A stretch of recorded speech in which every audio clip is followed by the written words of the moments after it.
શ્રી સદગુરુ સાંઈનાથાર્પણમસ્તુ. શુભમ ભવતુ. ઓમ શ્રી સાંઈનાથાય નમઃ. અધ્યાય 16 અને અધ્યાય 17. બ્રહ્મજ્ઞાન કથનમ તથા બ્રહ્મ તથા લોભ વચ્ચે અખંડ વૈર. શ્રી ગણેશાય નમઃ. શ્રી સરસ્વત્यै નમઃ. શ્રી ગુરુભ્યો નમઃ. શ્રી કુલદેવતાય નમઃ. શ્રી સીતારામચંદ્રાભ્યામ નમઃ. શ્રી સદગુરુ સાંઈનાથાય નમઃ. આ અધ્યાયમાં બ્રહ્મજ્ઞાન સત્વર પ્રાપ્ત કરવા એક શ્રીમંત માણસ બાબા પાસે એકવાર આવ્યો હતો તે કથા વર્ણવી છે. ઉપોદઘાત. ચોળકરના સામાન્ય નૈવેદ્ય પ્રતિજ્ઞા બાબાએ પૂરા કરીને તેનો કેમ સ્વીકાર કર્યો તે કથા ગયા અધ્યાયમાં આપણે સાંભળી છે. આ કથામાં બાબાએ દર્શાવ્યું છે કે પ્રેમ ભક્તિથી અર્પણ થયેલી ગમે તેવી સામાન્ય ચીજનો પણ પોતે પ્રેમથી સ્વીકાર કરતા હતા, પણ અહંકાર કે હું પદથી અર્પણ થયેલી વસ્તુ બાબા પાછી આપી દેતા હતા. બાબા પોતે જ સચ્ચિદાનંદ સ્વરૂપ હોવાથી તેમને બાહ્ય વિવેકની કંઈ પડી નહોતી. નમ્ર ભાવથી અર્પણ થયેલું નૈવેદ્ય બાબા આવકારતા અને પોતે પ્રેમ તથા આનંદથી તેનો સ્વીકાર કરતા હતા. શ્રી સાંઈ બાબા જેવા સાચા ઉદાર ઉપકારક સદગુરુ તો જવલ્લે જ હશે. તેમને ચિંતામણી, કલ્પતરુ કે કામધેનુ જોડે પણ સખાવી શકાય તેમ નથી.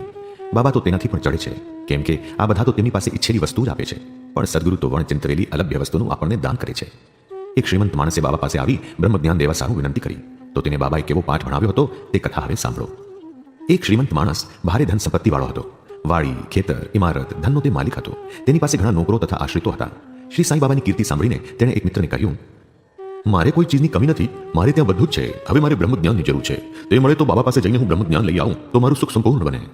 મિત્રે તેને અટકાવતા કહ્યું, બ્રહ્મ જાણવા કંઈ સહેલું નથી, અને તેમાં પણ તારા જેવા સાદા ધન સ્ત્રી બાળ બચ્ચામાં મગ્ન રહેનાર લોભિયા માણસ માટે તો એ અશક્ય જ નથી. તું એક પાઈની પણ કદી સખાવત કરતો નથી, તેવા માણસની બ્રહ્મ જિજ્ઞાસા કોણ પૂરી કરવાનું હતું? મિત્રની આ સલાહ પર તેમણે કંઈ ધ્યાન આપ્યું. શિરડી જવા આવવાનો તેણે એક ટાંગો ભાડે કર્યો અને શિરડી પહોંચી મસ્જિદમાં આવી બાબાના દર્શન કરીને પગમાં પડી તેણે કહ્યું, બાબા, આપ અહીં આવનારને સત્વર બ્રહ્મ દર્શન કરાવો છો એવું સાંભળીને હું આપની પાસે આવ્યો છું. લાંબી મુસાફરીથી હું થાકી ગયો છું, માટે આપની પાસેથી મને બ્રહ્મજ્ઞાન મળે તો મારે અહીં આવવાની મહેનતનો બદલો મળી રહેશે. બાબાએ ઉત્તર આપ્યો, મારા વાલા ભાઈ, તું ચિંતા શા માટે કરે છે? હમણાં જ હું તને બ્રહ્મ દર્શન કરાવું છું. મારો તો હિસાબ જ બધો રોકડ્યો છે. હું કંઈ ઉધાર રાખતો જ નથી.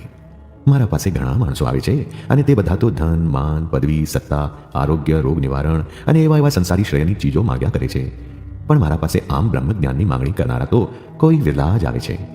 સંસારી પદાર્થ માંગનારા કંઈ ઓછા નથી, પણ આવા દૈવી ભાવમાં રસ લેનારા તો મને જવલ્લે જ મળે છે. તારા જેવા બ્રહ્મજ્ઞાન માંગનાર મળે છે તેને હું ભાગ્યવંત શુભ શકુન જ ગણું છું. માટે હું તને હમણાં જ બ્રહ્મદર્શન કરાવું છું. આટલું બોલી બાબાએ બ્રહ્મદર્શનની તૈયારી કરી. એ ગૃહસ્થને પાસે બેસાડી કંઈક વાતોમાં ચડાવી તાત્કાલિક તો તેને એક પ્રશ્ન બોલાવી દીધો.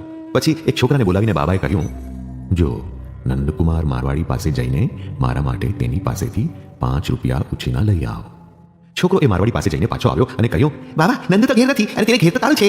ત્યારે વળી બાબાએ તેને કહ્યું, ત્યારે તું બાલા ગાંધીને ત્યાં જઈને મારા માટે 5 રૂપિયા ઉછીના લઈ આવ. વળી છોકરો બાલાના ઘેર જઈને પણ ખાલી હાથે પાછો આવ્યો. આમ આ પ્રયોગ બાબાએ 2-3 વાર કરી જોયો. આપણે જાણીએ છીએ કે સાંઈ બાબા હાલતા ચાલતા જીવંત બ્રહ્મનો અવતાર હતા, તો કોઈ પ્રશ્ન કરશે કે 5 રૂપિયા જેવી નજીવી રકમની તેમને શી જરૂર પડી હતી? ખરી રીતે તો બાબાને આવી કોઈ રકમની જરૂર જ નહોતી. વળી નંદુ મારવાડી તથા બાલો ગાંધી ઘેર નથી એ વાતની પણ તેમને પૂરેપૂરી ખબર હતી, પણ પેલા બ્રહ્મ જિજ્ઞાસુની કસોટી માટે જ તેમણે આ પદ્ધતિ અખ્તિયાર કરેલી લાગે છે. એ ગૃહસ્થના ખિસ્સામાં રૂપિયાની નોટોનું બંડલ હતું. તેથી જો તે સાચો જિજ્ઞાસુ હોત તો બાબા પોતાના માટે 5 રૂપિયા ઉછીના મંગાવવા પેલા છોકરા મારફત પ્રયત્ન કરતા હતા. તે સર્વ જોઈ સાંભળીને બેસી ન રહેતા. તે જાણતો હતો કે બાબા વચન પાળે છે તથા ઉછીની લીધેલી રકમ પાછી દે છે. વળી આ તો 5 રૂપિયા જેવી નજીવી રકમ હતી. એ સમજ્યા છતાં તેણે ખિસ્સામાંથી કાઢીને બાબાને 5 રૂપિયા આપ્યા નહીં. આવા માણસને બ્રહ્મજ્ઞાન જેવી અતિ ભારે કિંમતી વસ્તુ બાબા પાસેથી લેવી હતી. બાબા પર સાચો પ્રેમ રાખનાર કોઈ પણ માણસ આમ દ્રષ્ટા બનીને બેસી રહેવાને બદલે તરત જ ખિસ્સામાંથી કાઢીને બાબાને 5 રૂપિયા આપવાનો જ. પણ આ માણસ એવો નહોતો. તેણે 5 રૂપિયા તો કાઢી આપ્યા નહીં, પણ તે છાનો માનો બેસી પણ રહ્યો નહીં. ઘેર પાછા વળવાની ઉતાવળ હતી, તેથી અધીરો બનીને બાબાને વિનવવા લાગ્યો, અરે બાબા, આપને જલ્દી બ્રહ્મદર્શન કરાવો. બાબાએ ઉત્તર દીધો, અરે ભાઈ, તને બ્રહ્મદર્શન કરાવવા માટે જ હું આ બધી મહેનત કરી રહ્યો છું. તું અહીં બેઠો છે છતાં તું કંઈ સમજ્યો નહીં. જો ટૂંકમાં તને કહું, વાત એમ છે કે બ્રહ્મદર્શન કરવા માટે માણસે 5 વસ્તુ મને અર્પણ કરવી પડે છે. પહેલી 5 પ્રાણ, બીજી 5 કર્મેન્દ્રિય તથા 5 જ્ઞાનેન્દ્રિયો, ત્રીજી મન, ચોથી બુદ્ધિ અને 5મી અહંકાર. આત્મદર્શન અર્થાત બ્રહ્મજ્ઞાનનો આ માર્ગ તલવારની ધાર જેવો તીક્ષ્ણ છે. તેના પર ચાલવું કંઈ સહેલું નથી. બ્રહ્મજ્ઞાન એટલે આત્મદર્શનની લાયકાત. દરેક માણસ કંઈ પોતાના જીવન દરમિયાન બ્રહ્મદર્શન પામતો નથી. તેને માટેની ચોક્કસ લાયકાત જરૂરી છે. પહેલી મુમુક્ષા એટલે મુક્ત થવાની તીવ્ર ઈચ્છા. આ સંસાર બંધનોની બેડીમાંથી મુક્ત થવું જોઈએ એમ માનીને જે લોકો દૃઢતાથી તીવ્ર પ્રયત્ન કરે છે અને કશો જ મોહ રાખતા નથી, તે લોકો જ આત્મદર્શનના સાચા અધિકારી છે. બીજી વિરક્તિ એટલે આ લોક તેમજ પરલોકની વસ્તુ પ્રત્યે આવેલો વૈરાગ્ય. આ લોક તેમજ પરલોકના સુખ વૈભવ, માનપાન એ સૌ આપણા પૂર્વ કર્મોના ફળરૂપ જ મળે છે. તે પર જ્યાં લગી માણસને અણગમો થતો નથી ત્યાં સુધી તેને દૈવી રાજ્યમાં પ્રવેશવાનો અધિકાર નથી. ત્રીજી, અંતર્મુખતા. ઈશ્વરે આપણી ઇન્દ્રિયોની રચના જેવી કરેલી છે કે તે સદા બહિર્મુખ જ રહે છે. તેથી માણસ સ્વતઃ અંતર્મુખ થતો જ નથી ને માત્ર બહારથી જ દૃષ્ટિ કરે છે. પણ જેમને આત્મદર્શન કરવું છે તથા અમર જીવન મેળવવું છે તેમણે પોતાની દૃષ્ટિ અંતર્મુખ વાળીને અંદર નિહાળવું જોઈએ. ચોથી, પાપ મુક્તિ. માણસ દુષ્ટતા આચરતો અટકે નહીં તથા એ માર્ગ પરથી પાછો વળીને એકાગ્ર ચિત્ત કરી ચિત્તની શાંતિ ન મેળવે ત્યાં સુધી ગમે તેવો જ્ઞાની હોય છતાં તેને આત્મદર્શન થતું નથી. પાંચમી, સત્યવર્તન. સત્ય, તપ, અંતર્મુખતા, બ્રહ્મચર્યના માર્ગ પર માણસ જ્યાં સુધી ચાલતો નથી ત્યાં સુધી તેને બ્રહ્મદર્શન થતું નથી. છઠ્ઠી, પ્રેય કરતાં શ્રેયની પસંદગી. તમામ વસ્તુના બે પ્રકાર છે, શ્રેયસ તથા પ્રેયસ. ધાર્મિક કલ્યાણની વસ્તુઓ શ્રેયસ છે અને સંસારી આનંદની વસ્તુઓ પ્રેયસ છે. માણસને આ બંને પ્રકારની વસ્તુઓ સંસારમાં આવી મળે છે જેમાંથી તેણે વિચારીને એકની પસંદગી કરવાની હોય છે. ડાહ્યા માણસો પ્રેયસ કરતાં શ્રેયસ વધુ પસંદ કરે છે, પણ મૂર્ખ લોકો લોભ તથા તૃષ્ણાને લીધે પ્રેયસ પસંદ કરે છે. સાતમી, ઇન્દ્રિય મન પર નિગ્રહ. આ દેહ રથ છે, આત્મા તેનો માલિક છે, બુદ્ધિ તેનો સારથી છે અને મન તેની લગામ છે. ઇન્દ્રિયો તેના ઘોડા છે તથા ભોગ પદાર્થો તેના માર્ગ છે. બુદ્ધિહીન મનોનિગ્રહ વિનાના પાપી ઘોડા જેવી અનિયંત્રિત ઇન્દ્રિયોવાળા રથી કદી જ મુકામ પર પહોંચતા નથી. જન્મ મરણના ચક્રમાં તે ભમ્યા કરે છે, પણ બુદ્ધિમાન મનોનિગ્રહવાળા નિયંત્રિત ઇન્દ્રિયોવાળા પુરુષો સારા રથીના ઘોડાની માફક મુકામે પહોંચે છે, એટલે કે આત્મદર્શન કરે છે, જ્યાંથી તેમને પુનર્જન્મ જ થતો નથી. જે પુરુષમાં રથીની આવડત છે તથા મન પર લગામ રાખે છે તે પુરુષ સર્વવ્યાપક વિષ્ણુના પરમધામ સુધીની સફળ યાત્રા કરે છે. આઠમી, મનની પવિત્રતા. જ્યાં સુધી માણસ પોતાના ભાગે આવેલી ફરજ વૈરાગ્ય વૃત્તિથી સંતોષપ્રદ બજાવતો નથી ત્યાં સુધી તેનું મન પવિત્ર બનતું નથી. મન પવિત્ર ન બને તો આત્મદર્શન થવું જ અસંભવિત છે. પવિત્ર મનમાં જ વિવેક તથા વૈરાગ્ય જાગે છે અને આત્મદર્શન લગી સહજ પહોંચાય છે. પણ જ્યાં સુધી અહંત્વ ન જાય, લોભનો ત્યાગ ન થાય, તૃષ્ણા વિનાનું મન ન બને ત્યાં સુધી આત્મદર્શન સંભવિત જ નથી. હું દેહ છું એ ખ્યાલ જ ખોટો ભ્રમ છે તથા બંધનનું મૂળ છે. માટે આત્મદર્શન કરવા ઈચ્છનારે એ ખ્યાલ છોડી દઈ દેહ પરનો ભાવ દૂર કરવો જોઈએ. નવમી, ગુરુની જરૂર. આત્માનું જ્ઞાન જ એવું સૂક્ષ્મ તથા ગૂઢ છે કે એકલા સ્વપ્રયત્ન વડે તે કોઈ પામી શકતું નથી. માટે જ આત્મદર્શન પામેલા ગુરુની સહાય ખાસ જરૂરી છે. ખૂબ મહેનત તથા ભારે કષ્ટ પછી પણ જે અન્ય લોકો આપી શકતા નથી તે આવા ગુરુની સહાયથી સહજ પ્રાપ્ત થાય છે. સીડીના દરેક પગથિયા પર પોતે શિષ્યને દોરીને લઈ જઈ શકે છે. દસમી, પ્રભુ કૃપા. છેવટ ઈશ્વર કૃપા તો જરૂરી છે. પ્રભુ કોઈ પર તુષ્ટમાન થાય છે ત્યારે પ્રથમ તેને વિવેક તથા વૈરાગ્ય દે છે અને સંસાર સાગર તારી દે છે. કઠોપનિષદમાં કહ્યું છે કે વેદાધ્યનથી અગર બુદ્ધિથી અથવા કોઈ વિદ્યાથી આત્મદર્શન થતું નથી. જેના પર ઈશ્વરની પરમાત્માની કૃપા ઉતરે છે તેને આ સર્વ સરળ બને છે. તેની પાસે પરમાત્મા જ પોતાનો સ્વભાવ ખુલ્લો કરે છે. ઉપરનું વિવેચન પૂરું થઈ રહ્યા પછી બાબાએ પેલા શ્રીમંતને કહ્યું, ભાઈ, તારા જ ખિસ્સામાં 50 ગણા 5 અર્થાત 250 રૂપિયાના આકારે બ્રહ્મ બેઠા છે, તે તું બહાર કાઢ. પેલા ખિસ્સામાંથી નોટોનું બંડલ કાઢ્યું અને નોટો ગણી જોઈ તો બરાબર 10 ની 25 નોટો 250 રૂપિયા થયા. બાબાની આવી સર્વજ્ઞતા જોઈને તે અચંભો પામ્યો અને બાબાના પગમાં પડી ગયો તથા બાબાના આશીર્વાદ માંગવા લાગ્યો. ત્યારે બાબાએ તેને કહ્યું, તારું બ્રહ્મનું બંડલ હવે બાંધી દે. જ્યાં સુધી તારા આ લોભ તથા તૃષ્ણાનો ત્યાગ તું કરીશ નહીં ત્યાં સુધી તને સત્ય બ્રહ્મનું દર્શન થનાર નથી. ધન, બાળ, બચ્ચા, વૈભવમાં જેનું મન ખૂપેલું હોય તે એ બધાનો મોહ તે દૂર ન કરી શકે ત્યાં સુધી બ્રહ્મ જ્ઞાન ક્યાંથી પામી શકે? ધનનો મોહ અર્થાત રાગનો ભ્રમ જ કષ્ટનું ઊંડું વમળ છે, જેમાં ઈર્ષા તથા છેતરપિંડી જેવા ઘણા મગરો ગમે છે. તૃષ્ણા વિનાનો પુરુષ જ આ વમણ પાર કરી શકે. લોભને તથા બ્રહ્મને એ બેને તો બને જ નહીં. એ બંને તો એકબીજાથી વિરુદ્ધ છે. જ્યાં લોભ છે ત્યાં ધ્યાન અગર બ્રહ્મચિંતનને સ્થાન જ ક્યાંથી હોય? તો પછી લોભી માણસને વૈરાગ્ય શાનો થાય? એને મુક્તિ ક્યાંથી મળે? લોભીને નથી શાંતિ, નથી સંતોષ, નથી દૃઢતા. લોભનો સહેજ છાંટો પણ મનમાં હોય તો બધી સાધના નિષ્ફળ જાય છે. જે વિદ્વાન પુરુષ કર્મના ફળની તૃષ્ણામાંથી મુક્ત થયો નથી કે જેના મનમાં વૈરાગ્ય નથી તેનું જ્ઞાન નકામું છે. એ જ્ઞાન આત્મદર્શનમાં કંઈ કામ લાગતું નથી. જે પુરુષ ઇન્દ્રિયોના વિષયોમાં સદા મગ્ન રહે છે અને જે અહંત્વથી છલકાઈ જાય છે તેને ગુરુનો ઉપદેશ પણ કશા કામનો નથી. મનની પવિત્રતા ખાસ જરૂરી છે. એ વિના તો આપણા સર્વ આધ્યાત્મિક પ્રયત્નો પણ માત્ર નિરુપયોગી દેખાવ ને ડોળ રૂપ જ છે. માટે જેટલું પચાવી શકાય તથા મનમાં ઉતારી શકાય તેટલું જ ગ્રહણ કરવું તે ઉત્તમ છે. અરે મારો ભંડાર તો ભરપૂર છે, કેમ કે તે મારે જોવું પડે છે. મારો આ બોધ જો તમે ધ્યાનથી સાંભળશો તો અવશ્ય તમને લાભ થશે. આ દ્વારકા માઈમાં બેસી હું કદી જૂઠું બોલ્યો નથી. જ્યારે આપણે ત્યાં કોઈ મહેમાનને બોલાવીએ છીએ ત્યારે ઘરના બધા માણસો, સગા, સ્નેહી, મિત્રો એ સર્વને પણ આપણે જમાડીએ છીએ. તે મુજબ એ વેળા જે સરળા ભક્તો મસ્જિદમાં બેઠા હતા તે સર્વને બાબાએ પેલા શ્રીમંતને જે બોધ આપ્યો તેનો લાભ મળ્યો. બાબાના આશીર્વાદ પામી પેલા શ્રીમંત સાથે એક પછી એક સૌ આનંદ પામી સંતોષપૂર્વક મસ્જિદમાંથી ઉઠ્યા. બાબાનું ખાસ લક્ષણ: ઘણા સંતો એવા હોય છે કે તેઓ સંસાર છોડી જંગલ, ગુફા કે એવા આશ્રમમાં જઈને રહે છે અને એકાંત સેવી મુક્તિ મેળવવા પ્રયત્ન કરે છે. તેમને બીજા લોકોની પડી હોતી નથી. તે સદા આત્મનિમજ્જનમાં જ રહે છે. સાંઈ બાબા એ પ્રકારના સંત નહોતા. તેમને ઘરબાર, સ્ત્રી, છોકરા, સગા વહાલા કોઈ નહોતા. છતાં તે સંસારમાં જ રહ્યા. 5 ઘેરથી ભાખરી માંગી લાવતા, લીમડાના વૃક્ષ તળે વસતા, બધો વ્યવહાર જાળવતા તથા આ જગતમાં કેમ રહેવું ને વર્તવું તેનો બોધ દેતા હતા. ઈશ્વરે સાક્ષાત્કાર કર્યા પછી લોક કલ્યાણ માટે પ્રયત્ન કરનારા આવા સાધુ બહુ થોડા જોવામાં આવે છે. એ સર્વમાં સાંઈ બાબા અગ્રપદે છે. તેથી જ હેમાળ પંત કહે છે કે તે દેશ ધન્ય છે, તે કુટુંબને ધન્ય છે, તે માત પિતાને ધન્ય છે જ્યાં સાંઈ બાબા જેવા અનુપમ અમૂલ્ય રત્નનો જન્મ થયો છે. સ્વસ્તિ શ્રી સંત સજ્જન પ્રેરિતે ભક્ત હેમાળ પંત વિરચિતે શ્રી સાંઈ સમર્થ સચ્ચરિત્રે બ્રહ્મ જ્ઞાન કથનમ તથા બ્રહ્મ તથા લોભ વચ્ચે અખંડ વૈર નામ 16મો તથા 17મો અધ્યાય સંપૂર્ણમ. શ્રી સદ્ગુરુ સાંઈનાથાર્પણમસ્તુ. શુભમ ભવતુ.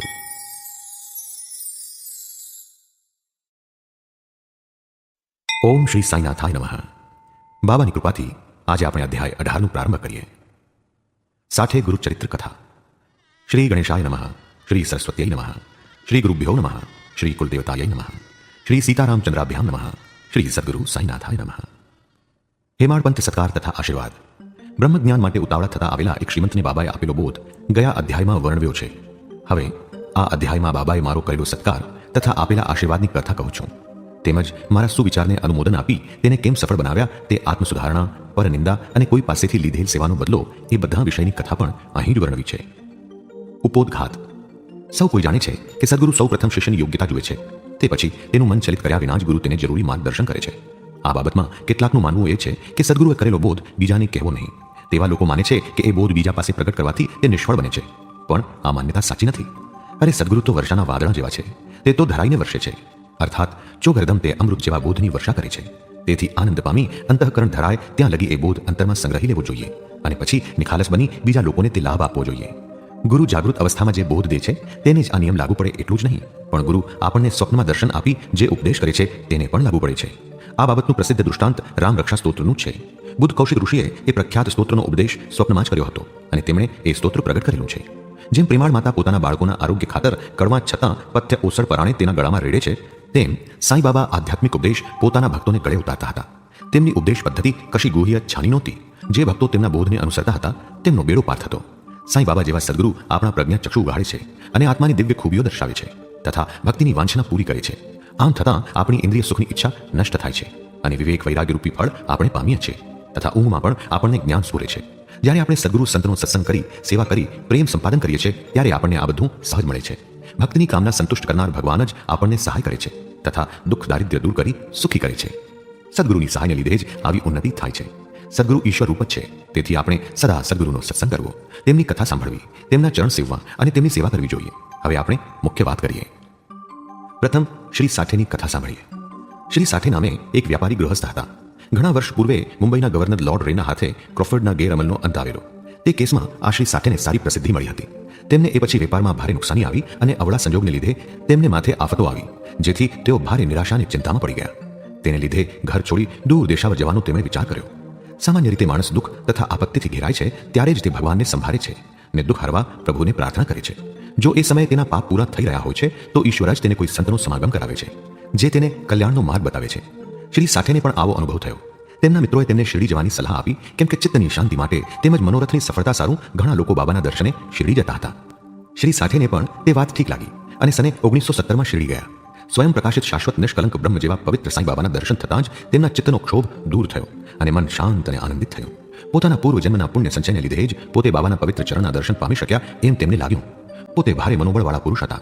તરત જ ગુરુચરિત્રનું પારાયણ કરવા માંડ્યું. એક સપ્તાહમાં એ ગ્રંથનું વાંચન પૂરું થયું. એ જ રાત્રે બાબાએ તેમને સ્વપ્નમાં દર્શન દીધા, જાણે બાબા ગુરુચરિત્રનો ગ્રંથ હાથમાં લઈને શ્રી સાઠેને સમજાવતા હતા અને સાઠે તેનું ધ્યાનથી શ્રવણ કરતા હતા. સાઠે જાગ્યા ત્યારે સ્વપ્ન સાંભળતા તેમને ભારે આનંદ થયો. તેમણે માન્યું કે પોતાના જેવા અજ્ઞાની જીવ પર બાબા જ ખૂબ દયા કરે છે તથા ગુરુચરિત્રનું અમૃત ચખાડે છે. તેમણે બીજે દાડે કાકા દીક્ષિતને આ સ્વપ્નની વાત કરી તથા તેનો અર્થ કરીને એ વાંચન એક સપ્તાહ વધુ ચાલુ રાખવું કે કેમ તે વાત બાબાને પૂછી જોવા વિનંતી કરી.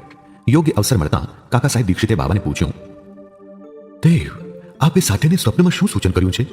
ગુરુચરિત્રનું વાંચન વધુ એક સપ્તાહથી ચાલુ રાખે? તે આપણા સાદા ભક્ત છે.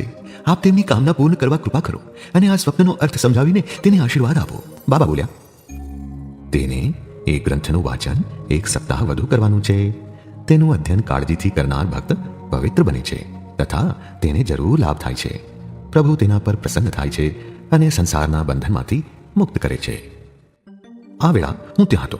હું બાબાના પગ દાબતો હતો. બાબાના આ વચનોનું શ્રવણ કરતાં જ હું મનમાં વિચારવા લાગ્યો, અરે સાથે આ ગ્રંથનું વાંચન માત્ર 1 સપ્તાહ જ કર્યું અને તેનો આવો ભારે બદલો તેને મળ્યો. હું તો આજ 40 વર્ષથી વાંચન કરું છું, છતાં મને શું કંઈ જ ફળ નહીં. તેને તો માત્ર 7 દિવસનો વાસ આટલો બધો પડ્યો અને મારો 7 વર્ષનો વાસ શું નિષ્ફળ ગયો? હું તો ચાતકની માફક દયાળુ બાબા મારા પર અમૃત વર્ષા કરીને બોધ દઈ સુખી કરે તેની નિત્ય વાટ જ જોઉં છું. મારા મનમાં ઉઠેલા આ વિચાર બાબા જાણી ગયા.